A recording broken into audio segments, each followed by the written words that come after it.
Annual function তো তাই। এখন একটা সত্যি কথা বলবে তুমি? হ্যাঁ বলো। আজ তুমি কলেজ গিয়েছিলে?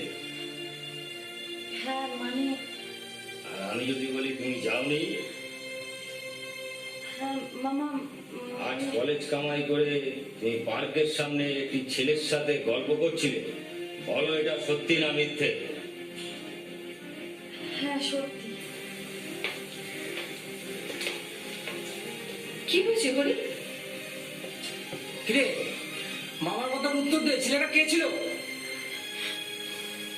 ও আমার কলেজের বন্ধু, আমরা একই ইয়ারের স্টুডেন্ট। মাধু, তুই ঘরে গিয়ে শম্ভু পেমেন্টটা করে দে।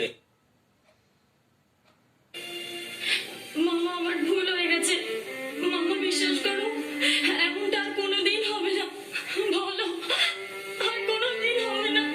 শোন মা, শোন, এখন তুই বড় হয়েছিস, এভাবে কলেজ কামাই করে বন্ধুদের সাথে ঘুরে বেড়ালে রেজাল্ট তো ভালো হবেই না, উপরন্তু মানুষের মন্দ বলবে যে।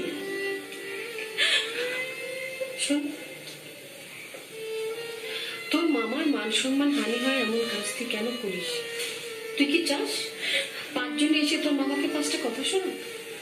বল, চুপ করে থাকিস না, উত্তর দে, বল। সরি মামা, আর কোনোদিন এরকম হবে না। তুমি কষ্ট পাবে, আমি এরকম কোনোদিন কোনো কিছু করবো না। ঠিক আছে, ভুল যখন তুই বুঝতে পেরেছিস তখন ভালোই হলো। আশা করি ভবিষ্যতে আর এমন ভুল আর হবে না।